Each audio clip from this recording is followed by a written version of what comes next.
Good evening. We're going to go ahead and continue with tonight's program.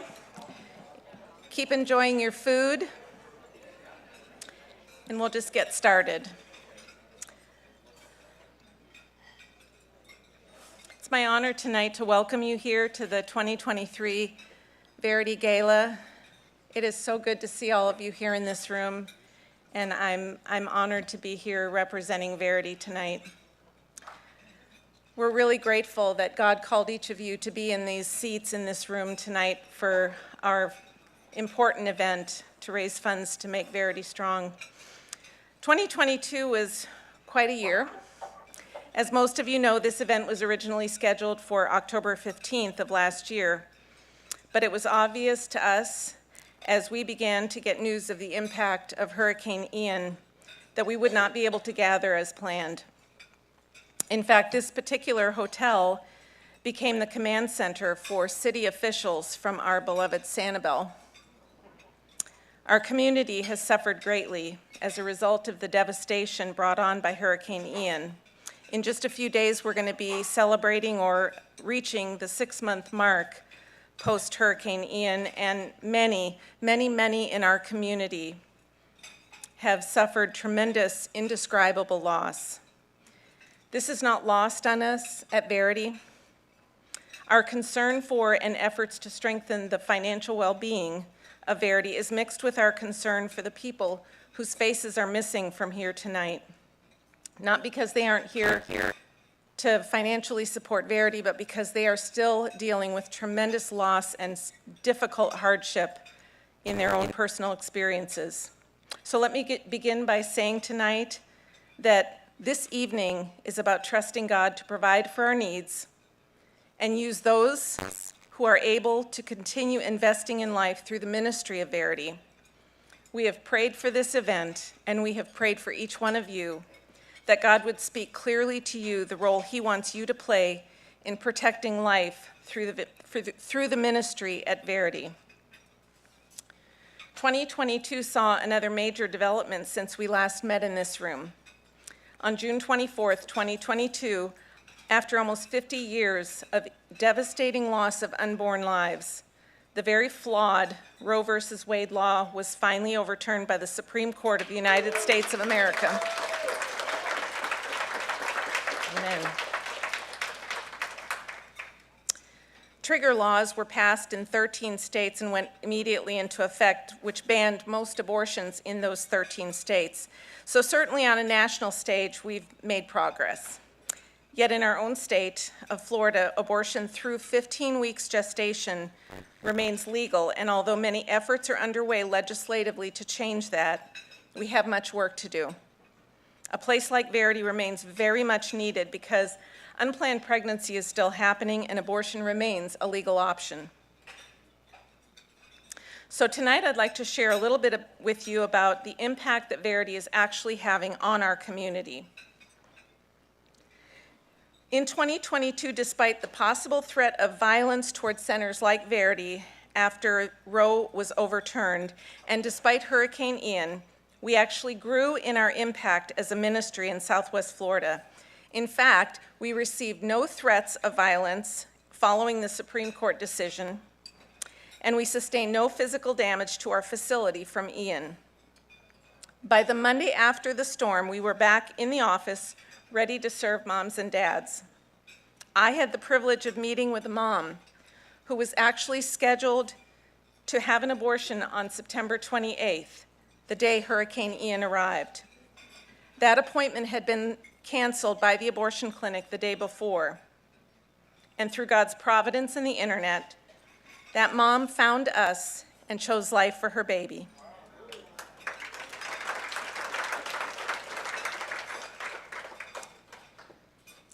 In 2022, we served 35% more new clients than the previous year.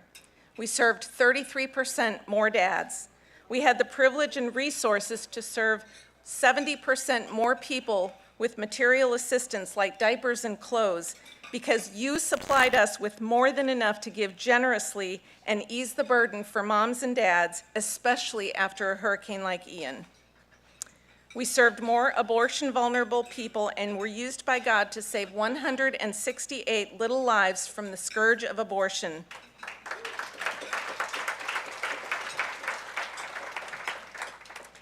And the icing on the cake for me, we shared the gospel with 30% more people than the previous year.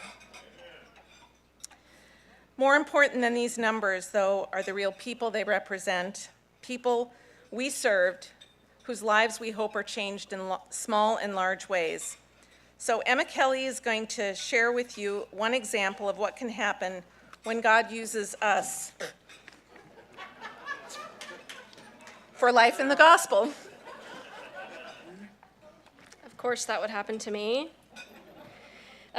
Good evening. My name is Emma Kelly, and I am the Client Services Manager at Verity. This title entails a lot of things, but one of them being what we call a client advocate.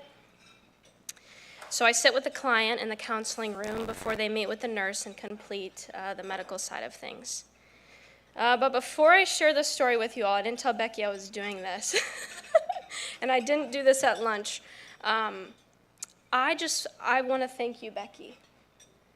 For the past 9 months, most of you don't know this. I don't know if you know this. We haven't had a nurse. And Becky stepped into that position with a happy heart, and she served so many clients.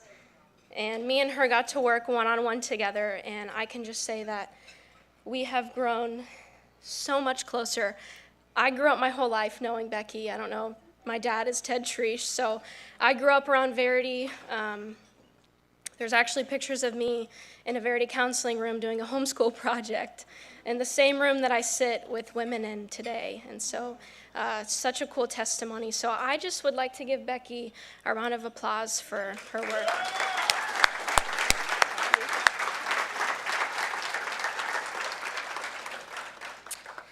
All right. So it was a quiet morning when I received a call from a client, whom we will call Sarah for the sake of keeping her privacy. Sarah was crying hysterically over the phone, telling me that she had spent the whole morning calling abortion clinics, and not one could get her in for an appointment.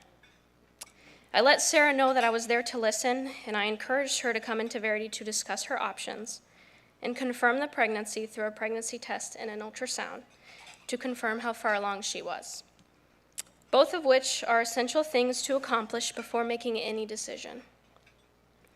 So Sarah agreed and was in our clinic within the next hour, and she came with her cousin, who we will call Emily.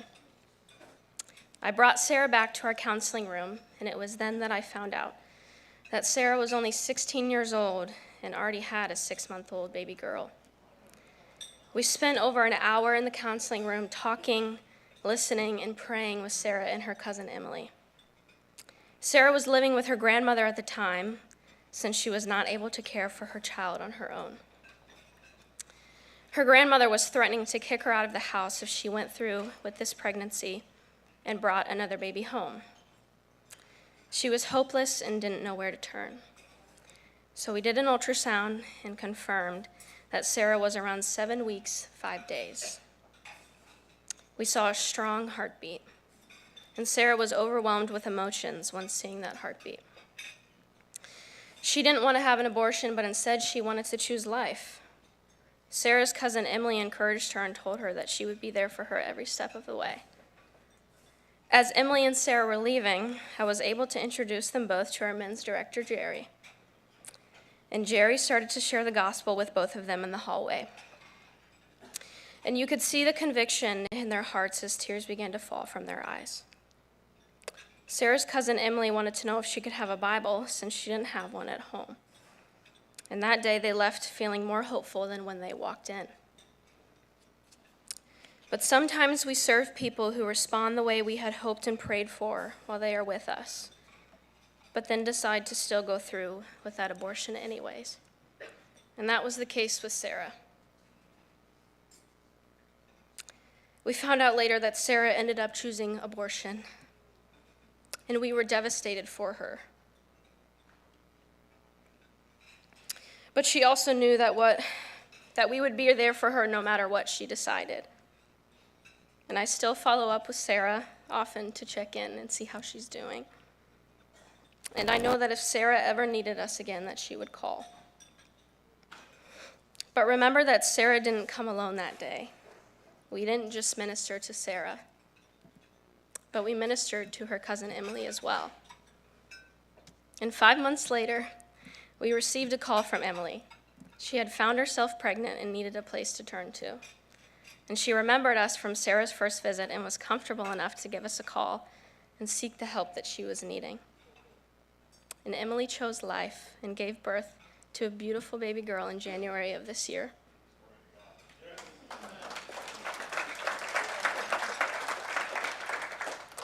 And she most recently came in to show off her baby girl through pictures, and in return, we were able to help her with her need for diapers and wipes. It's important to us that we never assume how God directs someone's story. And in Sarah's case, God is still doing a work in her. We are sure of that. But in the case of her cousin, she was impacted by the words we shared with her, and as well as her cousin's decision. And she knew that her decision had to be different. My point in telling you the story is to show you that it's not always a victory in our eyes. It's not always the outcome that we would have wanted. And even though some may not agree, I see this story as a testimony of God's goodness and faithfulness. That even though it's not in the way I wanted or expected, God was still glorified through it all. And this may be the most emotionally and spiritually exhausting job, but it's stories like this that remind me of who God is, his faithfulness, and why he has me here at Verity. Thank you.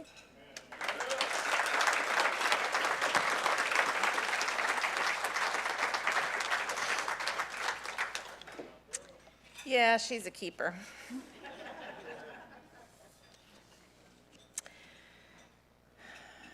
One of the clear distinctives of Verity is our focus not on just the unborn baby, but also on the mom and the dad, really any family who comes. But we're especially concerned about that baby being born into a thriving family whose mom and dad are committed to marriage and a family as God designed. This is why the robustness of our men's program is so critical to our success. This is why biblical parenting education is part of what we offer. This is why we share the gospel with our moms and dads and encourage them to become a part of a local church where they can grow in their faith and love for Jesus and receive the help they will need to raise that baby, saved from abortion, to know and love that same Jesus too. Another distinctive for Verity is the personal one-on-one care that we provide to those who have had a past abortion decision. Often this kind of support is offered in a group setting at centers like ours, but we've actually found tremendous success in offering one-on-one care to those who have made an abortion decision in their past and now live with that regret. We have served women, both young and old, who find themselves in a pit of despair from a past abortion. We help them find the healing that comes when we earnestly seek God and find his love and forgiveness. Men, too, suffer from past abortion, but often differently. Whether they supported a past decision for abortion or whether they lost a child to an abortion they could not have stopped, they too need help, and Jerry is able to meet with these dads to help them see past their pain. You see, with almost 65 million children lost in the past 50 years, there are many walking wounded among us who have been impacted in some way by abortion decisions. Verity can offer help in this area, and we invite you to tell those you know who may benefit from sitting down with someone at our center to reach out to us and have them call us for help. I'm often asked, how can I get involved? How can I help? Your presence here tonight certainly underscores your understanding of the financial need a ministry like Verity needs to remain strong, and investing in Verity is critical to our growth. But in addition to financial giving, there are some other ways.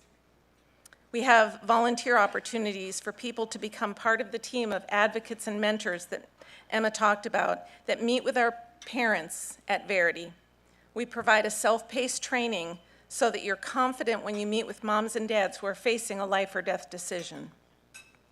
We also need those volunteers who have had a past abortion and who've been through biblical post-abortion support to be available to meet with those who now need that kind of help. We need churches. We believe there is much work to be done to strengthen our church partnerships so that they are well prepared for those we send.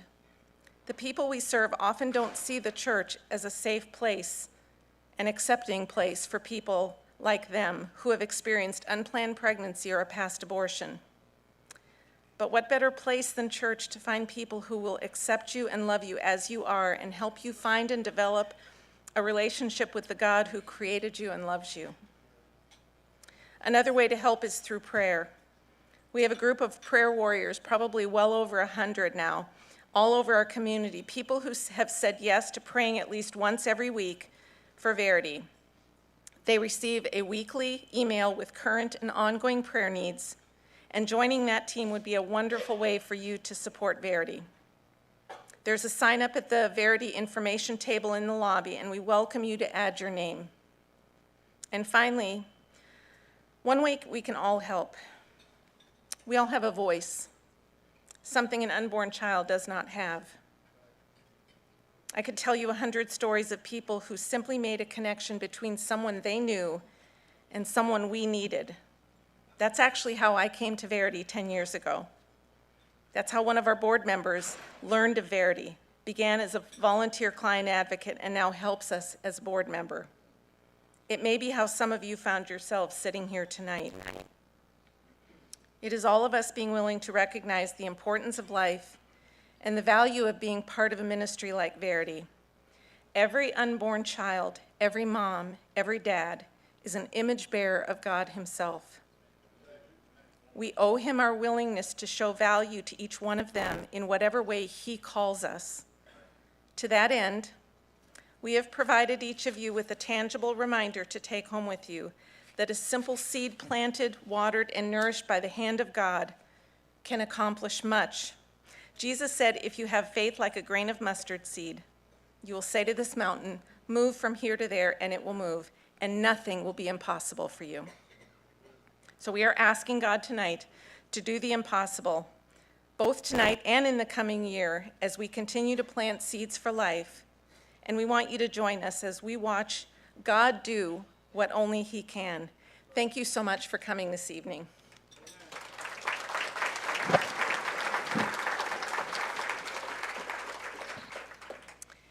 It is now my distinct pleasure to welcome to the stage a man who was here just 5 years ago. He has remained the favorite of all the speakers I get asked to bring back, but this time he upped his game and brought his lovely wife with him, Seal, and we're excited for you to hear them share their story with us this evening. Please join me in welcoming them to the stage, Dr. Tony and Mrs. Seal Levatino.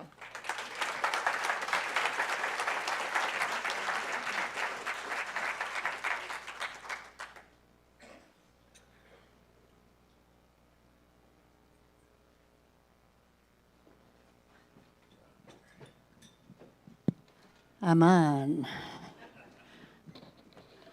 I'm cold, which is why I've got this leather jacket on. At some point it will come off, but not yet. Welcome. I'm glad to see so many people here this evening. It's nice to, we live in Arizona now, in halfway between Phoenix and Tucson. And normally we have wonderful winter weather, but we've had an abnormally cold, rainy, gray winter. And our normal temperature right now is around 80. And the past week, our highs have been in the 50s.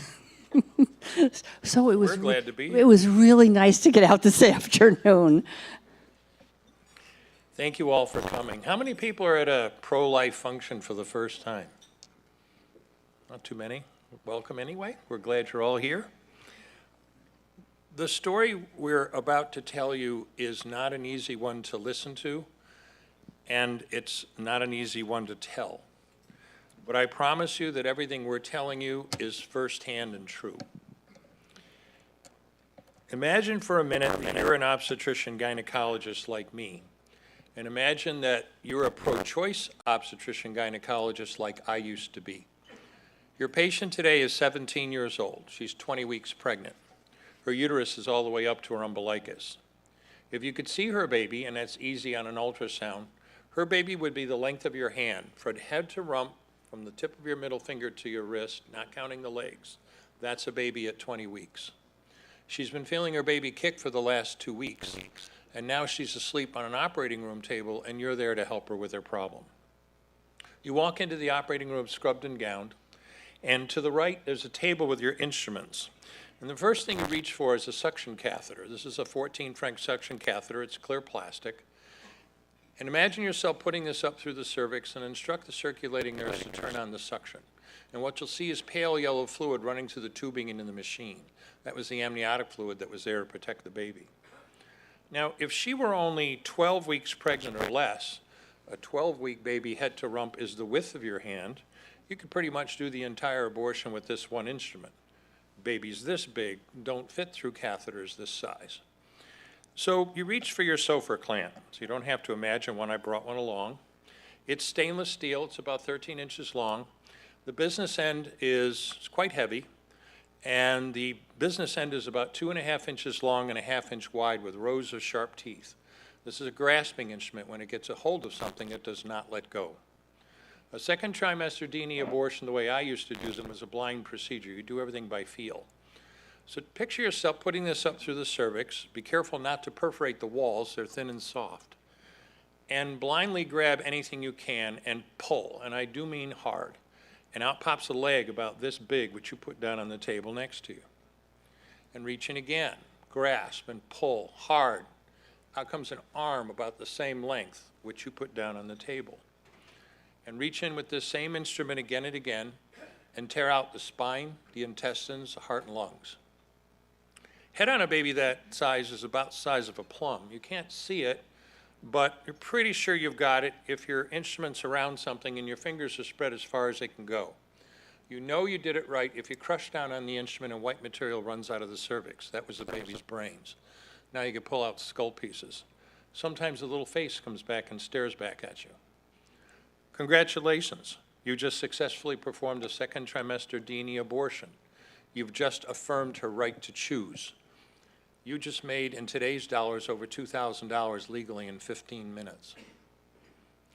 Now, I graduated from medical school in 1976, and if you asked me at the time how I felt about the abortion issue, I would not have hesitated for a second to tell you that I was pro-choice.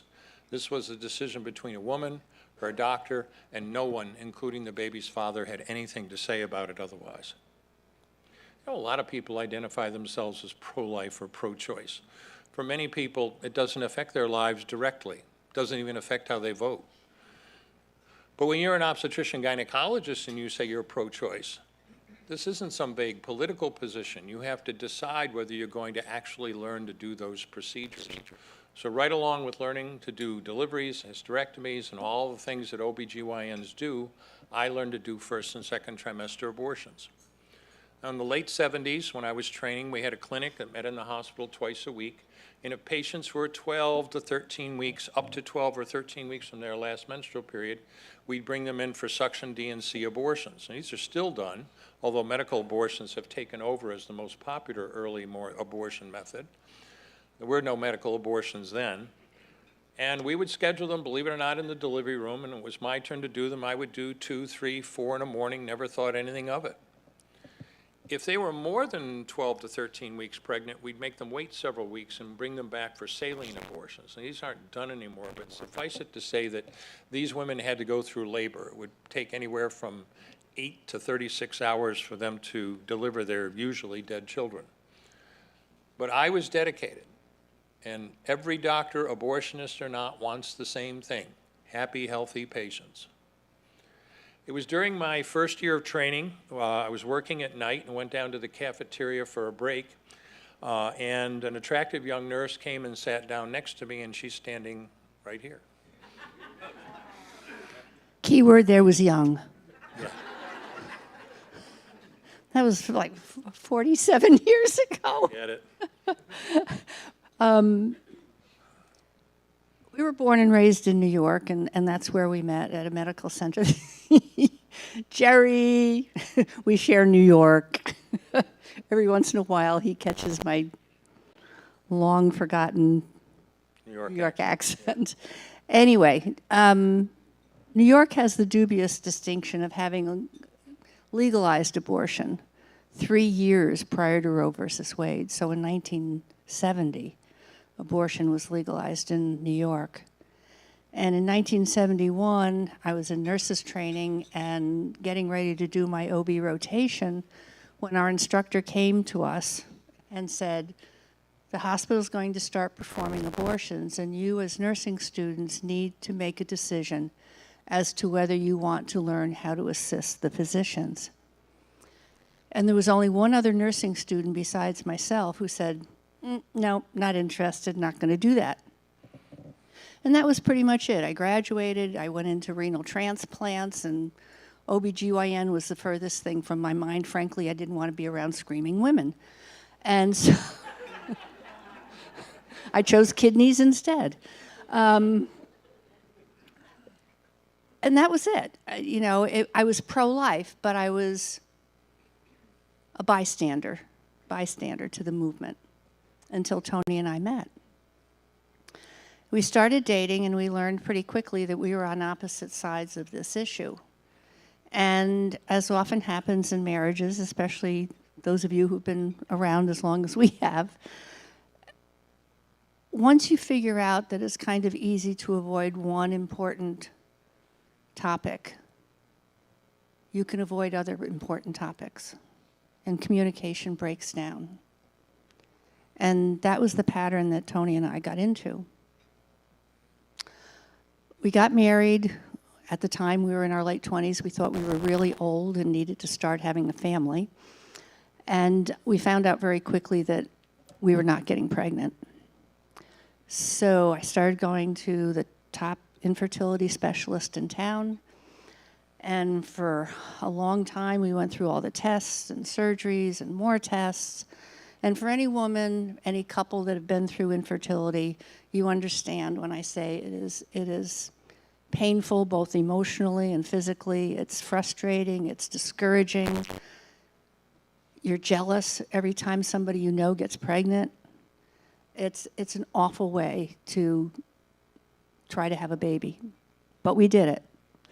And finally, my doctor looked at us and said, there's one more procedure I can try. It'll only take about an hour and a half in the OR. When he walked out 3.5 hours later, he looked at Tony and he said, I never say never, but don't plan on having a child of your own. We were devastated. I mean, he comes from a big Italian family. I came from a big Irish family. Having kids is what you did. And so we thought, well, if we can't have any of our own, we'll adopt. We were totally open to that. And so I started calling state agencies and county agencies and religious agencies, and discovered very quickly that the best we could do was get on a 5-year waiting list to get on the waiting list. One night we were having dinner, and Tony looked at me and he said, I'm on a first name basis with over 50 OBGYNs in town. Why don't we just advertise? Why don't I call the doctors and just let them know that we're looking for a baby to adopt? Brilliant, let's do it. And we did. And it worked. I told you earlier that I didn't have any trouble doing abortions, and I didn't. But this was the time in our relationship when, I first had doubts about the whole abortion thing. They were strictly selfish, but I'm not an idiot. I know that the reason there are so few babies to adopt are people like me doing abortions. And I remember during that time, quite selfishly, but thinking, gosh, can't even one of these women allow us to take her baby home to care for as our own? But of course, it doesn't work that way. But the advertising idea was a good one, and several months after we started in August of 1978, I was working in the operating room when the circulating nurse came, tapped me on the shoulder, and when I turned around, she was holding up a piece of paper that said, "Call Marcia as soon as you're done." Now, the Marcia was the head of social services at the hospital where we were working, and she's one of the people that we talked to, and that's all the note said, but I knew what it meant. And sure enough, she informed me that there was a 15-year-old girl in labor in the delivery room. She'd had no prenatal care. First time she saw a doctor was the day before. But her parents had taken good care of her. She's in labor. The baby appears healthy. She wants to give her baby up for adoption. Are you interested? Of course we were interested.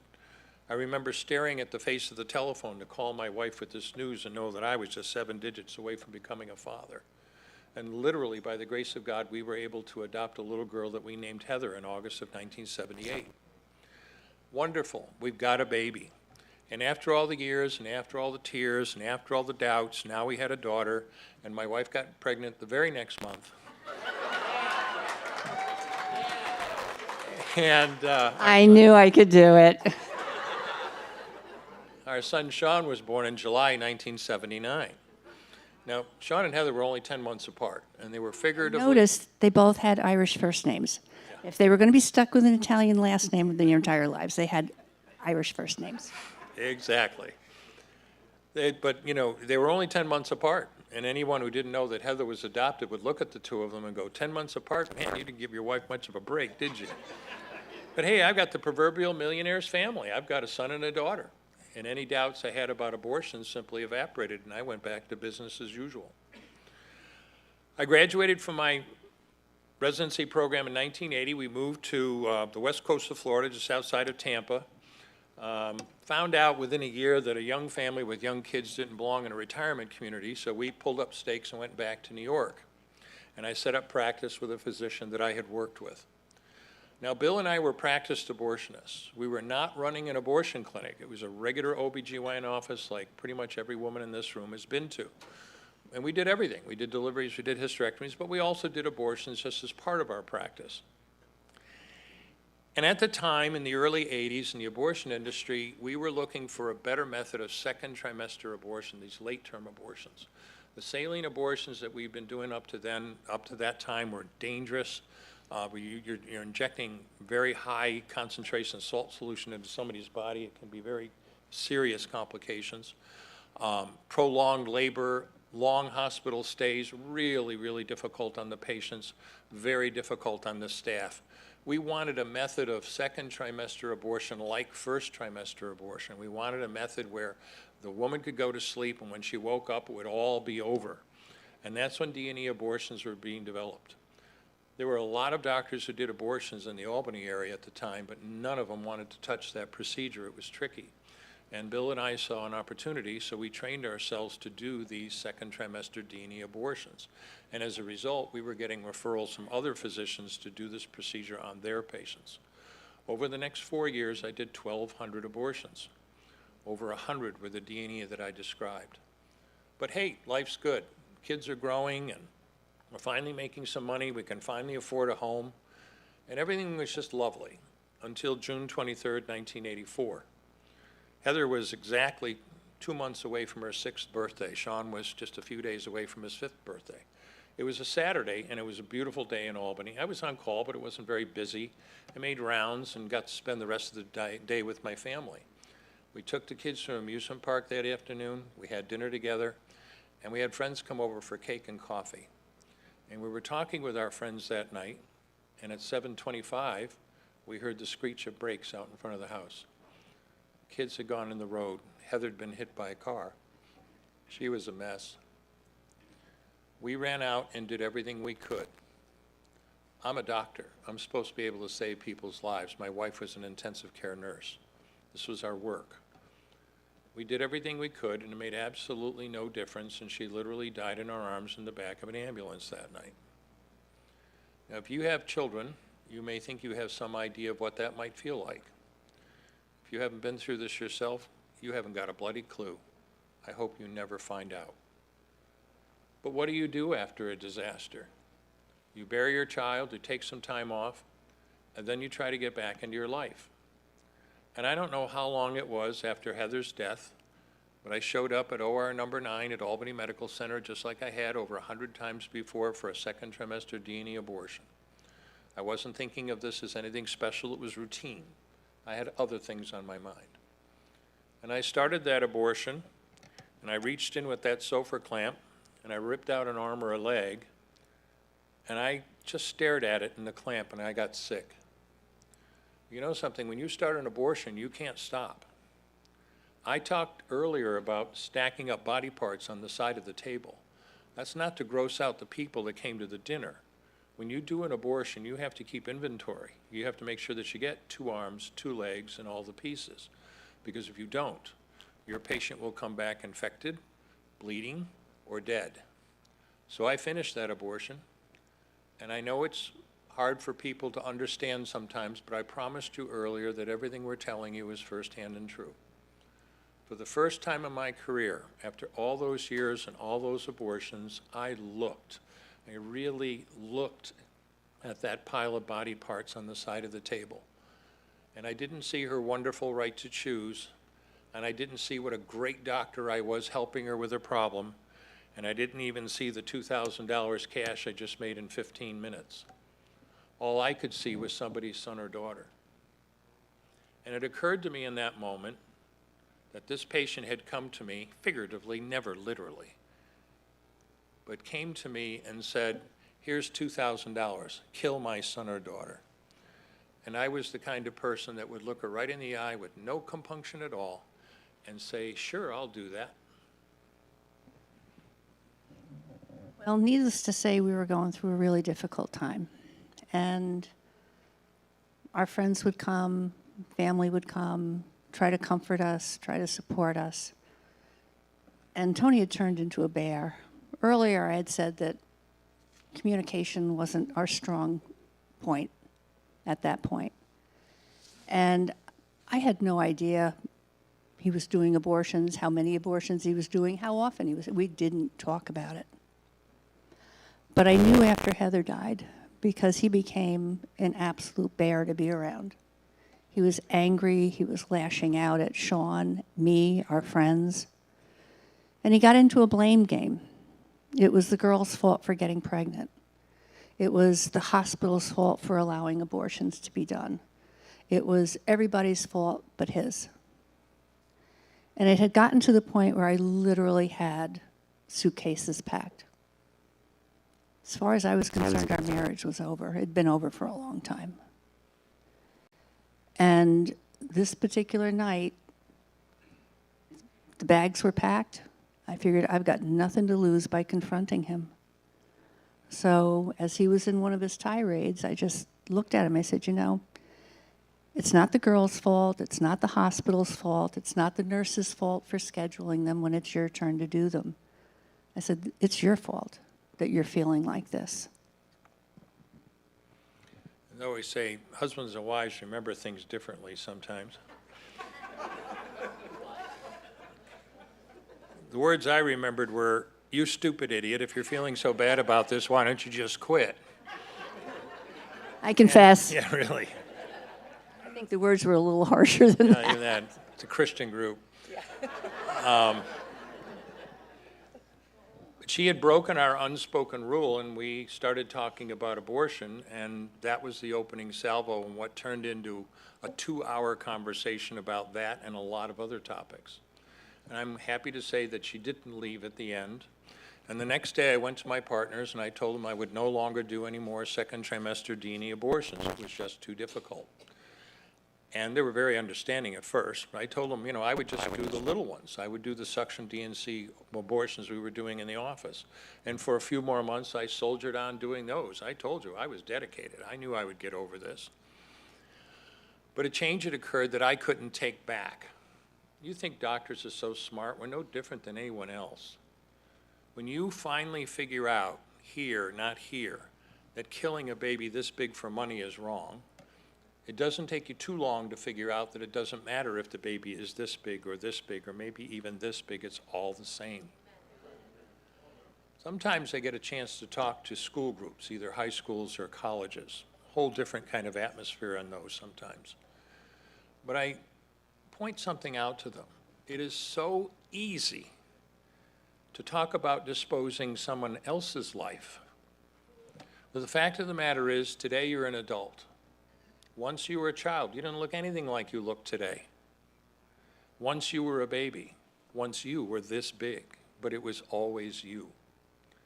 And I'm ashamed to say it was February of 1985, it was that long after Heather's death, that I finally went to my partners a second time and told them I would no longer do any more abortions, and I never did another one after that.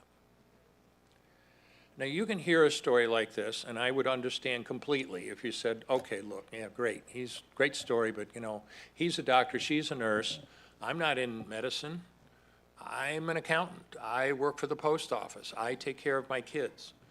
What has this got to do with me? How could I, as one person, have any effect at all on this issue? How many people in this room, and I mean this sincerely, honestly believe they can do anything with God behind them? Act like it. Act like it. 1983, I'm still doing abortions on a regular basis. I arrive at my office and I see something no abortionist wants to see. We're being picketed by the local Christian crazies. Now, people are always asking, say, well, what's it like? You know, what are you thinking when we're picketing outside? And I'll tell you what it's like. It gives us a siege mentality. It's us against you kooks outside. And it was at that time, and as I tell people, you know, I mean, understand something. Everyone in the abortion industry knows that everyone who's pro-life is a kook. I know this because CNN tells me so, and they would never lie to me. It was right at that time with the picketing that I got a new patient. Her name was Susan. She was in her mid-30s, didn't even come up to my shoulders, came in for a routine GYN exam and a pap smear, nothing special. When it was over, she looked at me and she said, can I talk to you? And doctors in the room know that, you know, oftentimes patients, and I think particularly women, and I think when they're new patients, won't tell you what's really on their mind till they develop some level of trust. So this wasn't all that unusual. And she sat down and I, you know, looked at her and said, how can I help you? And she blew me away when she said, I've been sent here to give you a message that Jesus loves you. He cares about you. This is not what he had intended for your life to be an abortionist. Please stop. Well, wow. I mean, it was like, holy smokes. I mean, it's not like my wife and I never darkened the inside of a church, but anyone who was really demonstrative about their faith always made me uncomfortable. And doctors listen to their patients. And I had one overwhelming, no patient had ever spoken to me that way. And I had one overwhelming thought when she said that, and that was, I've got to hustle this kook out of my office as fast as I could, and I did. A year later, she showed up again for her GYN exam and pap smear, and when it was over, she said, can I talk to you? And I went, oh, no. I remembered what she had said, and she said it again, almost word for word. I've been sent here to give you a message that Jesus loves you. He cares about you. This is not what he had intended for your life to be an abortionist. Please stop. I remembered what she had said, but in the intervening year between those two visits, I had received at least 3 personal greeting cards sent to my office, marked confidential with the message written on the card. One time during the intervening year, I arrived at my office and there was a plate of brownies on the desk with the message tied to the brownies. She's not stupid. She knew what I thought of her. How long would you evangelize someone who thought you were crazy? She kept it up for 7 years. Abortion is a big topic, and I'm glad Roe v. Wade is down. It was baloney from the start. The Constitution does not contain a right to abortion. And it took 50 years to get the right justices in the Supreme Court to state the absolute and obvious. But it is still a big deal.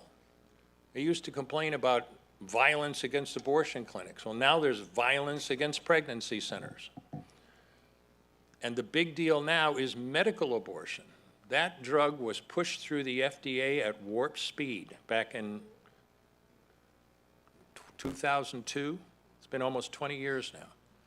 In fact, the approval was not done, many of us in the pro-life movement believe that approval was not done legally, and there is now a lawsuit going on right now that's going to be decided in Texas sometime in the next few months about whether that certification was even legal.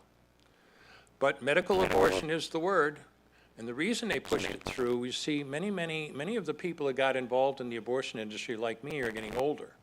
We were all dedicated. This was the new thing, and this was the right thing. And many of us are retiring, and fewer doctors are doing abortions. Anybody want to guess how many OBGYNs do abortions? You'd think they all do, right, from what you hear. The answer is that over 85% of OBGYNs refuse to do abortions.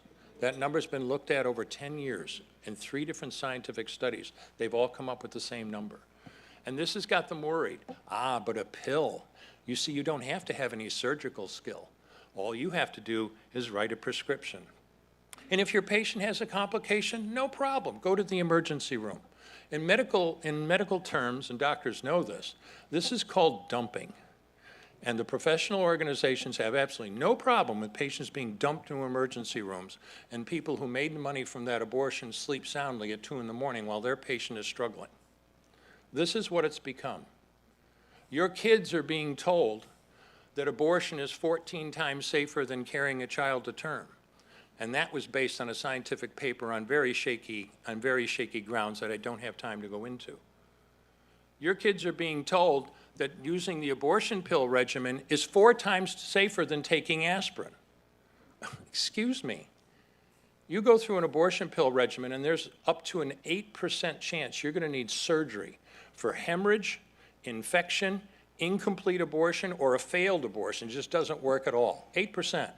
In what universe is taking an abortion pill regimen safer than, I've taken plenty of aspirin and I've never faced an 8% risk of surgery when I take those pills, and neither have you.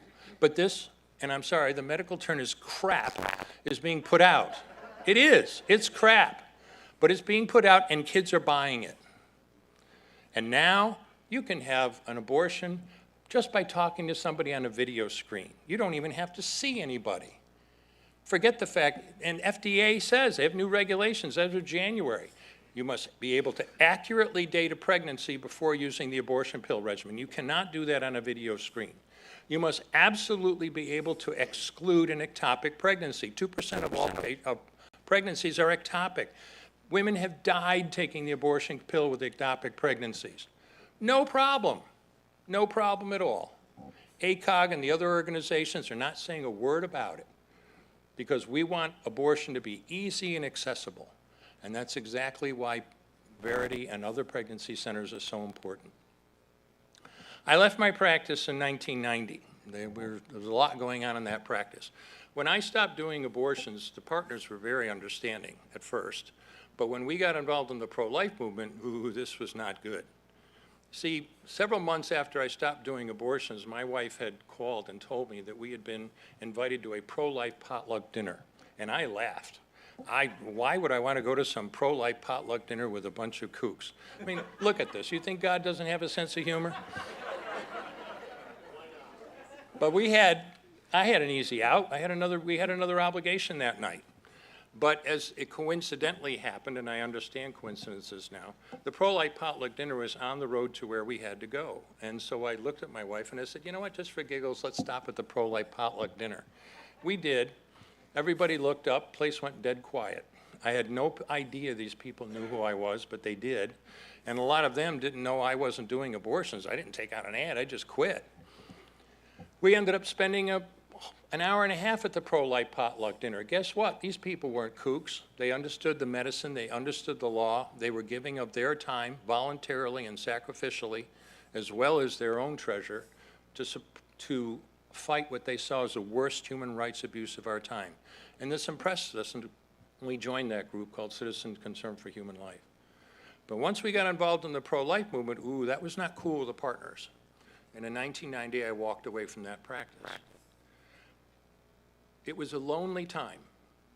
We lost every friend we had. The phone stopped ringing, the invitations dried up, but God was good, and he put lots of people, pro-life friends, we got new pro-life friends, and they filled that void, and many of them were models for us to show what a really, truly Christian life was about, and they made a huge difference in our life. God put 1 million people in front of us, and I don't have time to tell all the stories, but I'll tell one. Right after I left my practice, on a Saturday morning, I crossed the state line into Vermont from New York and gave a presentation in a high school gymnasium on a Saturday morning. Maybe 50 people showed up. And when it was over, this woman, another short woman, maybe in her 70s, comes up, chattering away at high speed, being very gracious. "Oh, thank you so much for coming and giving us a presentation. And isn't it beautiful what Jesus is doing in your life?" I went, oh, another one. And I felt like a fraud. I didn't want this lady to think she was something that I wasn't. So after what I hope was an eloquent presentation, I looked at her and stammered like an idiot and said, well, ma'am, I don't feel about Jesus the way you do. And I'll never forget, she stopped chattering, looked up, got a big smile on her face and said, he knows you, sweetie. He's going to get you sooner or later. And she walked away.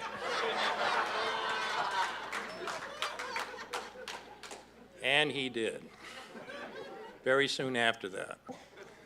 The minister that brought us the last bit of that journey knew none of this, but he'd been around a long time and was pretty experienced. And he said, in my experience, a lot of people help you on the road to Christ. He had no idea. But he said, wouldn't it be nice to go and thank some of them? And of course, the first person I thought of was Susan.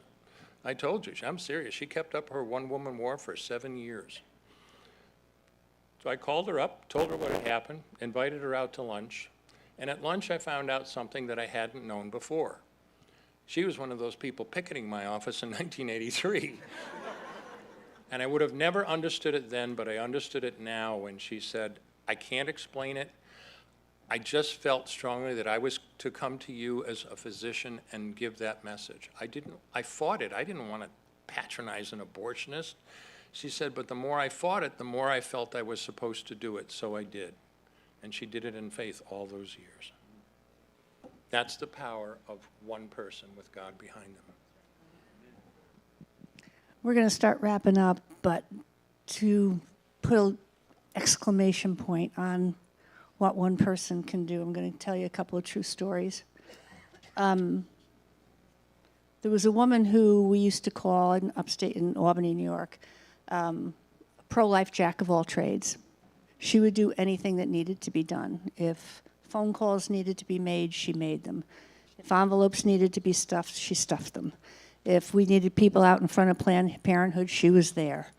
But the one thing that she did faithfully every day was she had identified one of the abortionists in town, and she prayed for that abortionist every day. She took it a step further, too. She not only prayed for the abortionist, but she prayed for the abortionist's wife and children.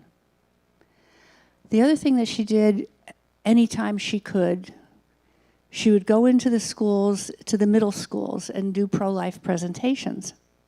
It was usually parochial schools or Christian schools or private schools, not the public schools. But she did it every chance she had. And she woke up one morning, she was supposed to go into one of the schools, and she was really sick. Tried to find somebody to go in her place, couldn't. Dragged herself out of bed, and she went, and she gave that presentation.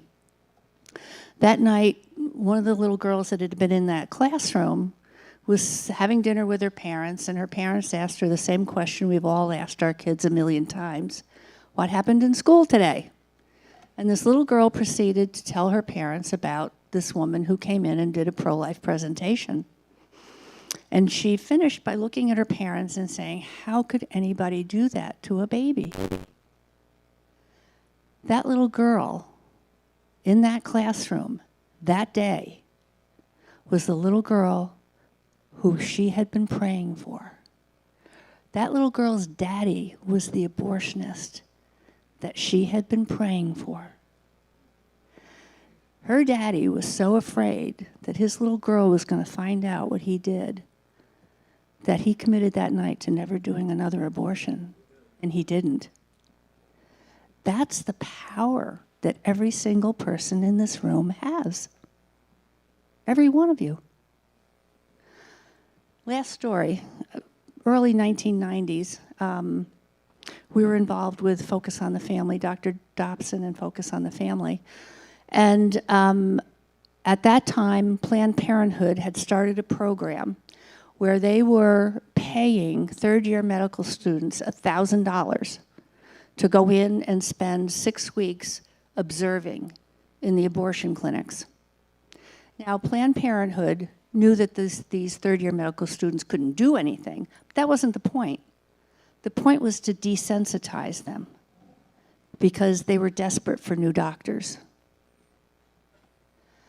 Dr. Dobson found out about it and absolutely committed to making sure they were unsuccessful and wanted to start medical students for life organizations on the medical school campuses in the country. And at that time, there were 110 medical schools in the US.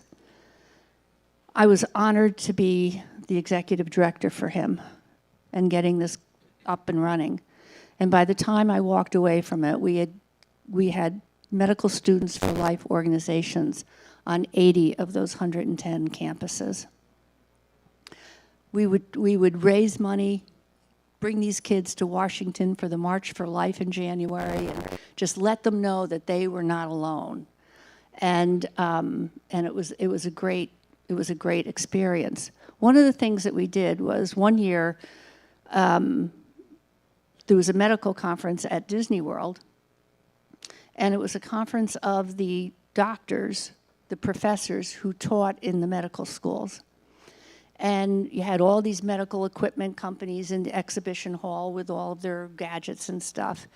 And we had set up a display. A young woman, focused on the family, had called me and said, there's a young woman up in, I think, Washington State that we're training to be the executive director of a pregnancy care center. Would you please take her to Florida with you? And I said, absolutely. So she came down and spent the 3 days with me. And at the end of the conference, everybody's in the exhibition hall breaking down their exhibits. And if you want to know, God has a sense of humor. The way the exhibit hall was set up, it was set up in a T formation. And we were at the juncture of the T, right there. And so any of the doctors that came into the exhibition hall had to walk past us. They couldn't go anywhere without walking past us. And it was fun, actually, watching a lot of doctors turn themselves into pretzels trying to avoid us. And then there were the doctors who would come up and whisper, we're with you, you're doing a good thing. At which point I would not yell, but say very loudly, why are you whispering?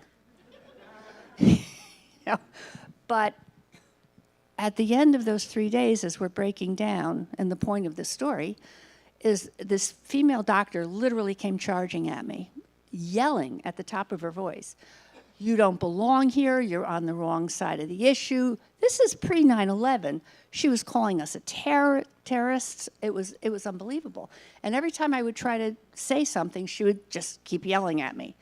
And finally, it was literally one of those Holy Ghost moments where it was like, okay, I get this. So as she's yelling at me, I leaned over, very gently put my hand on her arm, and I said, I am so sorry you're in so much pain. This woman stopped yelling, turned on her heel, and as she's literally running away from me, she's yelling over her shoulder, I'm not in pain, I'm not in pain. And I went back to that young lady, and I said, that doctor has had an abortion, and now she's teaching the other doctors, the medical students, to justify what she did to her own child. And we literally stood in the middle of that big exhibit hall and prayed for that doctor. You each have the power, if you do nothing else. If you don't have the time to volunteer, whatever. You can pray. You can pray. Pray earnestly and honestly. There's abortionists in this area. Get the name of one. Pray for him or her by name. You may not know the effect that you have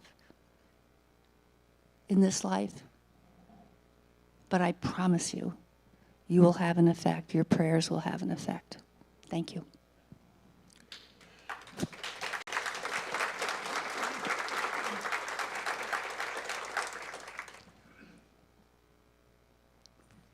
Do you know that there are more pregnancy centers like Verity in this country than there are abortion clinics? A lot of people don't realize, just like they don't realize the vast majority of OBs don't do abortions.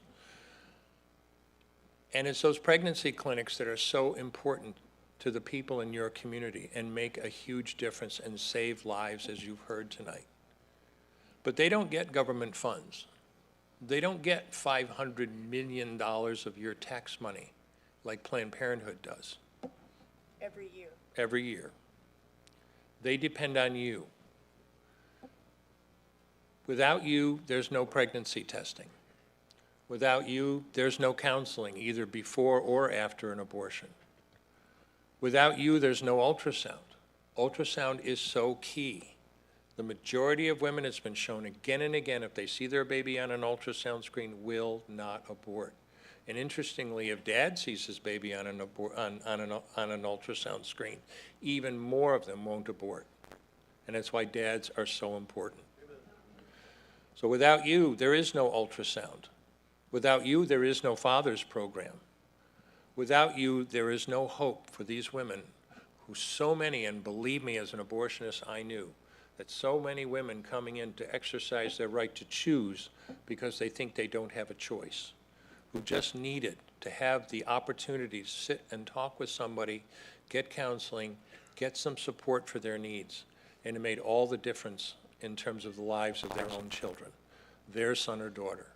So when they come to you tonight, please, please be generous. Thank you for your attention. We appreciate it.